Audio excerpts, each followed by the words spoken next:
Telegram, you can only send message to mutual contacts. Hey everyone, welcome back to the channel. In this video, we're going to learn how we can solve if Telegram says you can only send messages to mutual contacts.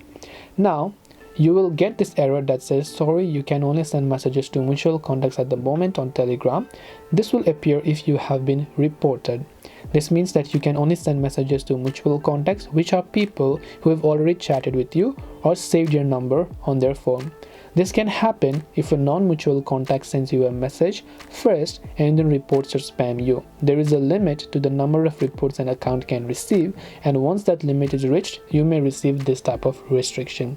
That is why Telegram says this kind of error. So you might want to wait until this restriction is lifted itself, because there's really nothing that you could do about it. It just means that many people have reported you and you can't send them message first. Now, if you can contact them in the group, just ask them to message you first if you want to come then to the DMs or PMs.